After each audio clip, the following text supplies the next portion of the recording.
The next section of my journey leads me from the Coeur Trail into western Montana towards the Yellowstone Park.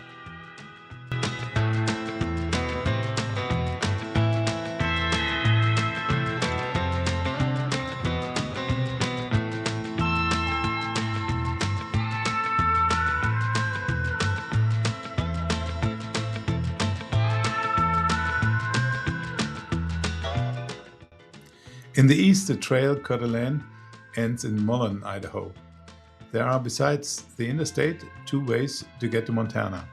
The Northern Pacific Trail is the one to choose. Unfortunately, my GPS led me on the other route into the forest along the logging paths.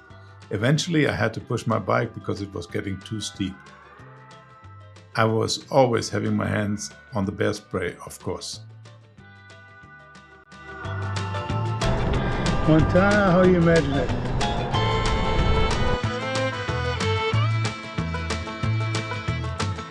My bicycle path was along a railway line, where I spotted a train that carried aircraft bodies. I had never seen something like that before.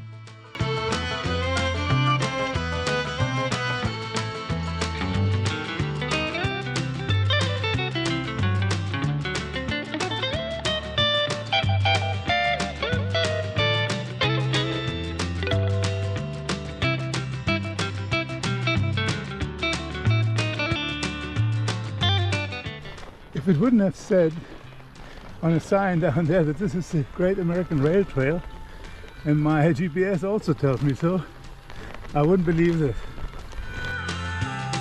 Okay, now it gets exciting. Now I will go on the I-90. And as the chair said, it's all okay. You just have to drive on the emergency line. Okay, we check it out.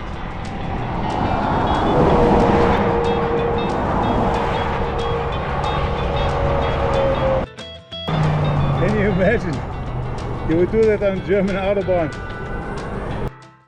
To give you an overview, I'm now in Missoula and I'm going south to Darby and then to Dillon, and then from there I go over to Ennis and then to the Yellowstone National Park.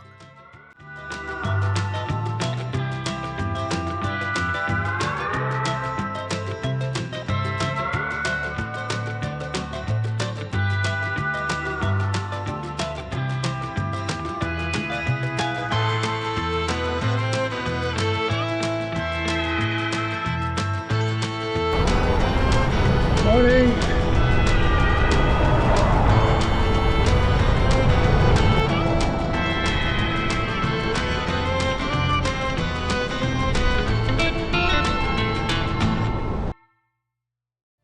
I must admit, I love chicken wings and a good prepared burger. In this saloon, the food was perfect. The beer was good, the atmosphere was Western as Western can be, and the service was great.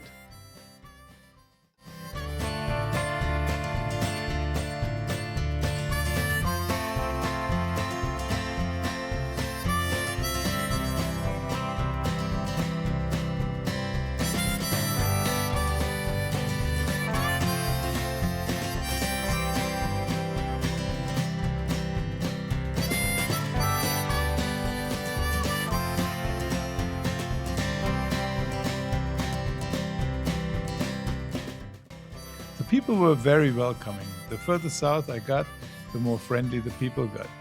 And they were very, very small towns, and the people were very hospitable. The coolest town of them all was Wisdom. Wisdom only has 97 inhabitants, according to the census. And I went into the saloon and I was thirsty, so I ordered a lemonade. And I ordered another lemonade, another refill, and another refill. Eventually the lady said, "Here's a pitcher, help yourself." I thought it's funny. By the way, in Antler Saloon in Wisdom, they also have a huge pizza. Next morning I went into a cafe and I was welcomed by the lady in there. She says, "Oh, I know you. You're the guy with the bike that goes to the East Coast. What would you like to order?"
I was very impressed with the leather artwork at Frecker's Saddlery.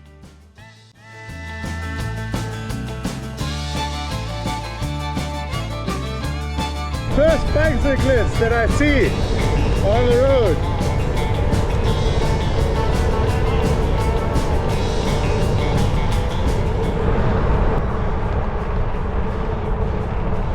That's a little bit dangerous, there's no shoulder here.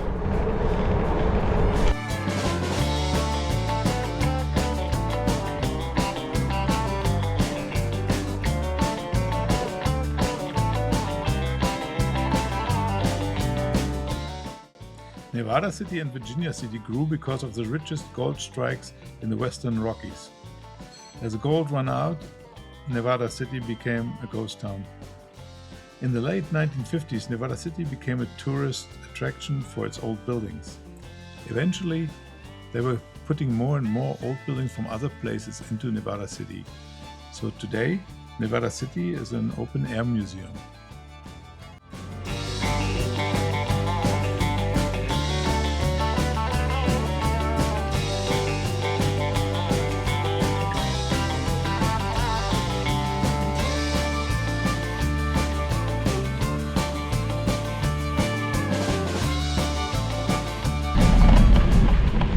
Hi ladies. Hi. Do they all have to drive behind me up the hill? That's going to be a slow night. It's going to be a pretty rough ride, sir, because it's all chipping and sealing, so it's all going to be rocks. Riding on the fresh graveled road was difficult because the tar acted like glue. It made the little stones stick to the tires and fender and jam up the wheel. It also stuck to the sprockets and made my chain come off several times these few miles. I was driving very careful because I did not want to destroy my sprockets.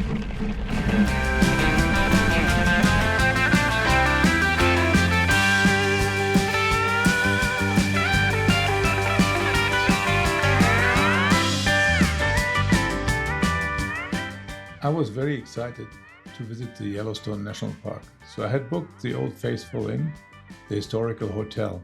Unfortunately, there was only availability for one night. For the following 2 nights, there were only campsites available. So I decided to book a campsite for 2 nights and move on to the east gate of the park to Cody, Wyoming. But my plans were crossed by the weather.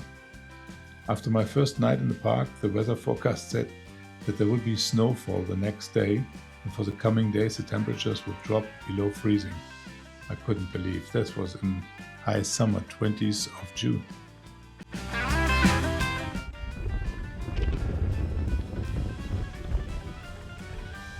Beautiful.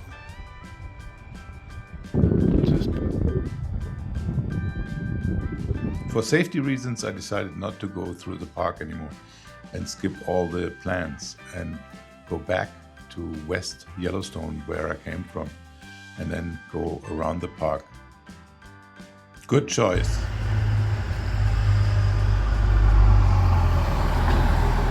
It's snowing.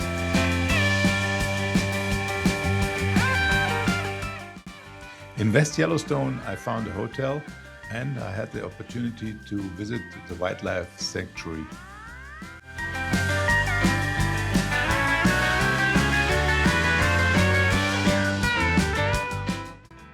It was exciting to see grizzlies and wolves from a distance.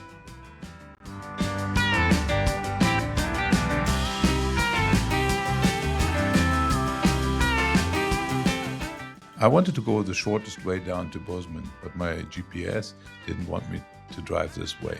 I ignored GPS and rode this road anyway. That was a wrong decision because the road got narrower and narrower and had guardrails on the side and no banks.